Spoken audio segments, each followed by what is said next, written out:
Hello, you lovely ladies and gentlemen, my name is Mengs, and I welcome you guys to another episode of Unit Analysis, the series where we take a look at units from Advanced Wars in great detail. And today, we are checking out the b-copter, probably the most frequently built air unit in the game, and I would say one of the more popular units in Advanced Wars as a whole. B-copters are a lot of fun to use, and they're just great versatile units that can do a lot of things, which is why they're so popular. Obviously, one of the biggest reasons why they're built so frequently is the fact that they're incredibly affordable. They only cost 9,000, which is not very much. You can feasibly afford them pretty early on. You know, they only cost slightly more than tanks, which is the most popular unit in the game. And I would kind of say that the best way to compare a b-copter is they are airborne tanks. They attack many of the same targets that the tank can attack, but they fly. You know, they fly now. So, sorry about that, that was incredibly cringe. So yeah, they can attack many of the same targets that the tank can attack, but they fly. So they're much better at crossing terrain, they can dart over mountains, they can move over water, which again just makes them so incredibly mobile.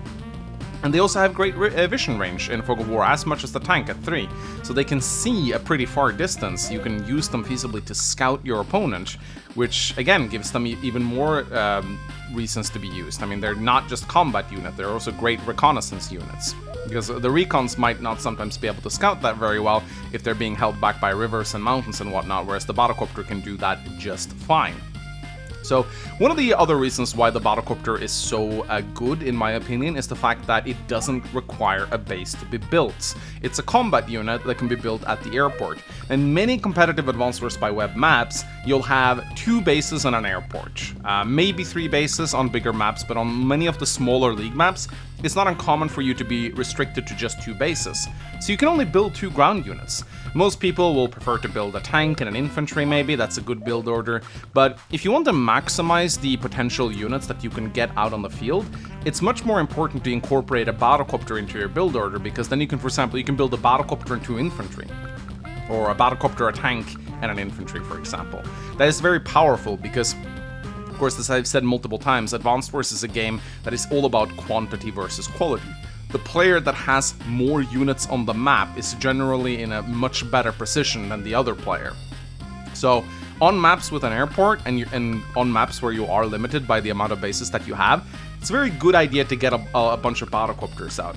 But of course, the natural response to a b-copter is an anti-air. And once you start spamming b-copters, your opponents will start spamming anti-air. And at some point, there's just going to be too many anti-airs around on the battlefield for your b-copters to be able to do anything.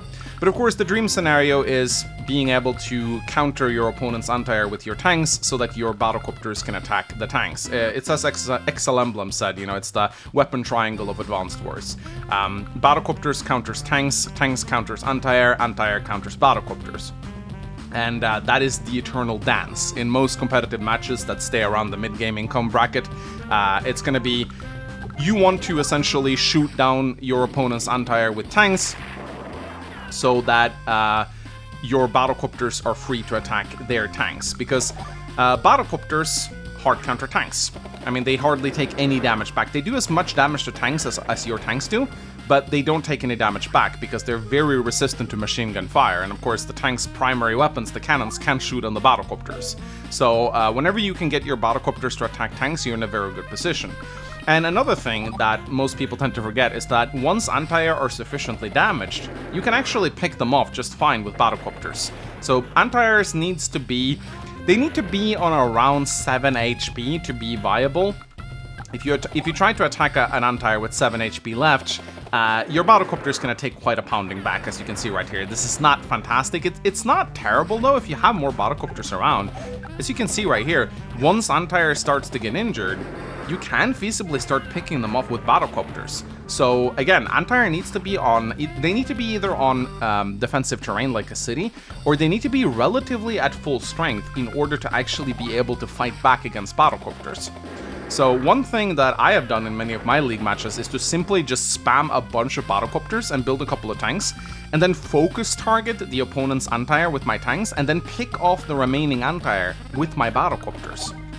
And it's pretty funny what will happen once your opponent starts losing their anti-air. Many of them will panic and they'll start mass producing anti-air, and then you can swap into tanks to punish that. So again, it's an eternal dance of countering your opponent's countering of your countering, and then countering their countering. You know, it's an eternal cycle, and whoever can think furthest ahead will usually come out on top. So the b-copter is just, it's a unit that you'll see a lot in most matches, simply because of that. And it's a unit you'll have to deal with. Now, against itself, I mean, the thing about b-copters is that they have a very volatile mirror matchup. Most units that attack other units of similar types will deal 55% damage, but with the b-copter, they actually deal 65% damage. So it's all about getting the first strike. And of course, b-copters never get terrain stars because they're air units, so whoever gets the first strike with their b-copters will win. Now, outside of Fog of War, it's not very likely that you'll get first strikes on other b-copters, because usually they'll dance inside each other's range and they'll be guarded by anti-air. But in Fog of War, whoever can scout out the opponent's b-copters and actually get the first strike will win very, very handily. So, however, if you actually get to attack a b-copter at an airport, it is still good for you to do that, actually. Because, as you can see right here, even if your opponent's b-copter gets repaired up to 5 HP and they get to strike back at you, you'll probably still win the engagement, even if they're on an airport. So it's all about getting that first strike, it's all about getting that proper positioning. But the b-copter can do so much more. As I said, it's also a great scout, and one of the things that the b-copter can actually do pretty well is scout out enemy forests. Since it has 99 fuel and flying movement, it can do a lot of scouting like this. For example, you can see this is a pretty large forest right here, and there could be a lot of indirects hidden inside it. And we can feasibly use a single b-copter to scout out a very large portion of forest. And look at that, still has 76 fuel left. Usually is not a problem in terms of fuel.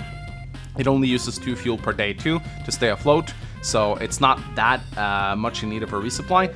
So I often use my b-copters to scout out large swaths of enemy forests to try and find those hidden indirects, at least on bigger maps where indirects tend to be hidden in forests. So again, the b-copter, just an insanely versatile unit. It can do a lot of things. Now, you should look at the map when deciding whether or not you should focus heavily on b-copters. Generally speaking, the 2 terrain types that the b-copter really likes are mountains and rivers in particular. Rivers really make b-copters so much more viable, because rivers, of course, anti-air can't cross them. And one of the things that the b-copter can do is it can just do this. Dart on the other side of the river, and suddenly, what can the anti-air do? Nothing. Of course, your opponent may deploy missiles, but I kind of make the argument that missiles are not great against b-copters. I would say missiles are mostly deployed in order to hope and snipe down enemy bombers and fighters, because the b-copters can just so easily dart inside the range of missiles. And if the b-copter actually gets close, it'll just demolish the missiles. And what can the missile do in this situation? It requires some anti-air to help it out, or maybe another b-copter or fighter. So look for rivers and mountains. They are fantastic for your b-copters. Of course, in a mountain range like this, for example, as long as the b-copter stays here, it can never be targeted by anti-air. It is completely shielded by any anti-air. The opponent will need a fighter or a b-copter to take down this fighter. And of course, in most matches, you're not gonna feasibly be able to afford a fighter. It's just not gonna happen. So yeah, it's just one of the reasons why Sensei is so strong is because he specializes in b-copters. Eagle 2 has better b-copters. And that is just so incredibly valuable, because again, they are one of the most versatile units in the game. I'd say aside, if we were to make a chart of units that are most frequently built, I'd say it'll probably be the infantry, and then the tank, and maybe the mech and recon. But the b-copter would definitely be in the top 5, I think, on most maps, because again, it is one of the most versatile units in the game. It's cheap, it's affordable, it attacks many different units. Now, speaking of that, let's have a look at how the b-copter actually compares to many of the other units, shall we? So, against infantry, the b-copter does the same damage as the tank. Again, you'll see a lot of similar damage values to tanks here. And I say this in every episode, but even though I am playing a Sensei here, we are disabling powers, so these battlecopters are not any better than usual. Sensei gets a whopping 50% increase to his battlecopter firepower, which is just incredible. I don't know what they were thinking when they designed him. I'm also including infantry on cities here to show how well the battlecopter interrupts caps. It'll do 52% base damage, which means that you have a very slight chance of doing 6 HP of damage, but most of the time you can expect the battlecopter to do 5 HP of damage to a capping infantry, which is enough to delay its capture significantly. The battlecopter does exactly similar damage to mechs, 75%, so mechs are not any more resistant to battlecopter fire than infantry are. Normally the mechs tend to take 5 to 10% less damage from most sources, but not from battlecopters. They do 55% damage to recons. So they actually do a little bit less damage to recons than tanks do.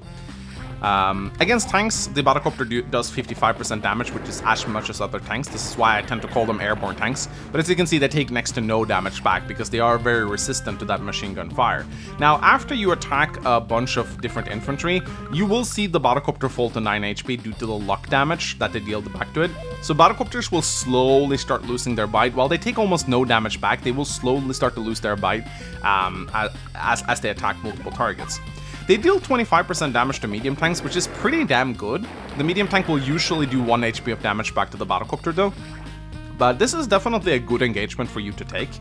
Even against neo tanks, they do 20%, which is pretty damn good. Cost effective wise, this is really good, even though the neo tanks will sometimes deal 2 HP of damage back to the battlecopter itself. The battlecopter does 60% damage to APCs, so they're not able to one-shot APCs even out in the open. They do very well against enemy indirect, 65% damage to artillery.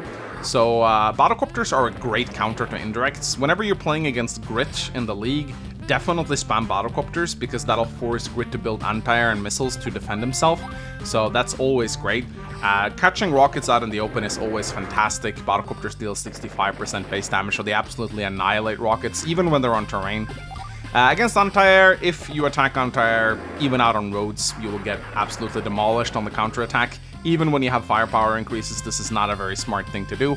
Unless, of course, the anti-air is below half health. Then, at that point, it becomes pretty viable to attack it. Against missiles, as we've already shown, the battlecopter does really well, 65% base damage. So missiles, not a great counter to battlecopters, they're simply too mobile. When battlecopters attack transport copters, it's a coin flip whether or not they shoot them down or not, which is incredibly annoying because the difference between shooting down a transport and not shooting it down is pretty significant. Of course, if you have a small firepower increase, if you're Eagle, for example, or Combi, and you have a big firepower increase, or Hawk, you will always shoot down your opponent transports. However, if you are playing a neutral CO that has no firepower increases, and you're up against a CO with increased defense like Eagle, you will not shoot down transports in one shot. So that's something to keep in mind. Battlecopters are even effective against battleships. They do 25% base damage, which is pretty damn good considering that's a unit worth 28,000. So whenever you get a chance to attack a battleship with a battlecopter, always take it. Battlecopters are even good against cruisers, which is a unit that is supposed to counter them. But as you can see, this is not balanced at all, considering this is a unit worth twice as much, and they took practically the same damage. It's another story if the cruiser gets to attack first, obviously, but this is still pretty pathetic. Battlecopters are not fantastic against landers. This is not something I would do unless the battlecopter has nothing else to attack. They only deal about 3 HP of damage. And if the sub happens to not be submerged, they can also shoot on it, dealing the same damage that they do to the battleship. And this is obviously still a pretty damn nice thing to do, considering the sub is so expensive. But most of the time, this is not something you will get to do. Now, as for the battlecopter's defenses, infantry does 7% base damage to battlecopters, so they'll usually take a hit point off depending on their luck roll. This starts to be viable to do once the battlecopter drops low. I have definitely used infantry to finish off weakened battlecopters many times, and that's definitely something you can do. Mechs do a little bit more at 9%, so they are almost guaranteed to take a hit point off your battlecopter, but again, this is not something you'll do most of the time. Recons do 10%, so only slightly more than infantry. Definitely not something you want to do. Again, only do this for finishing off weakened battlecopters. Tanks do the same thing actually, or 1% more than the recon at 10%. So again, not a fantastic unit to attack the battlecopter with. As you can see, the battlecopter is just very resistant to damage. The medium tank even, only 12% damage. So even though the units are getting progressively more expensive, you can see that their damage doesn't really go up that much. Here, even the neo tank. The neo tank does a lot more than the medium tank at 22%, which is honestly very impressive. Like, it actually does more than twice as much to battlecopters as medium tanks do, while not being twice as expensive. I still wouldn't say this is a good engagement, but if the battlecopter is weakened, the neo tank can actually feasibly shoot it down. Obviously, as we've covered, the anti-air is the hard counter to battlecopters. Of course, the anti-air still needs to reach the battlecopter, which is the biggest problem in most of its matches. But of course, once it does, the battlecopter is dead. Same goes for the missile, obviously. Same damage as the anti-air, but from a distance. If you can get a missile into a good position like a forest and snipe down a couple of battlecopters, that's obviously good. But in most matches, this is not really something that's going to happen. Fighters are also a very good counter to battlecopters, but being over twice as expensive, it means the fighter has to shoot down at least 2 battlecopters just to earn itself in, which isn't actually that likely to happen. So while I would say the fighter hard counters the battlecopters, it has to do very well in order to actually earn itself in. As we already talked about, the mirror matchup is 65%, so it's a coin flip whether you do 7 or 6 HP of damage to the battlecopter. So the first striker wins. And while the cruiser kinda sucks against the battlecopter, at the very least, if it gets to attack first, it will wipe the battlecopter out completely. So, as you can see right here, the battlecopter is a unit that is very extreme on both ends. It either gets completely demolished or it takes next to no damage. So it's a unit that relies completely on getting countered. It's a counter unit, pretty much. It does very good damage to most of the units in the game, as you can see right here. I mean, this is just fantastic. I mean, look how versatile this is. It practically does well with against any unit in the game, except for a few. So, I mean, that's versatility right there. And it takes practically no damage, except from a few units. So that is why the battlecopter is so incredibly popular, and that is why it is so incredibly good, and that's why we see battlecopters built so incredibly frequently in almost every single match. Now, the only thing I haven't talked about with the battlecopter is its missiles, the amount of shots that it has. It has 6 shots before needing to be resupplied. Some people will point out that this is not that much, but I will say the same thing that I say with pretty much any unit in the game. If your battlecopter runs out of ammo, that means you have a pretty damn good battlecopter that has earned itself in many times over. And if you're worried about needing an APC to resupply it, don't. If your battlecopter gets to shoot 6 times with its missiles, most likely it's earned itself in and been an incredibly valuable unit. So that's not something you need to worry about. The battlecopter will most likely die before it even gets to shoot 3 missiles. So... But yeah, again, the dance between battlecopters, anti-air, and tanks probably is the thing that defines competitive play the most, I'd say. And when it comes to building battlecopters, it honestly depends a lot on your gut feeling, I find. And in most matches, it really depends on, you know, have my opponent actually built an anti-air or have they not? And have they moved it out or not? And being able to predict your opponent's moveset and whether or not they build battlecopters or anti-air or not, that is honestly what defines the highest rated players, I'd say. Their gut feeling, depending on how well they're able to read their opponents. And it really is spectacular to see some of the top level players, how good they actually are at predicting when the battlecopter is coming out and when it's not coming out. It honestly is spectacular. But just keep in mind that when you're building an anti-air, it's always good to have anti-air in the field. Even if your opponent doesn't build a battlecopter right away, the anti-air is still fantastic against infantry and whatnot. I'll talk more about that in the eventual anti-air unit review that I have to do at some point. But just remember, it's always a good idea to build anti-air to counter potential battlecopters, and it's always a good idea to build battlecopters even if your opponent has anti-air. That is how good they are. Anyway, ladies and gentlemen, let me know what you think about the battlecopters. I'm assuming most of you guys will really like them. I don't really think they need to be changed anyway. They've stayed consistent for most of Advanced Wars, and I think there's a good reason for that.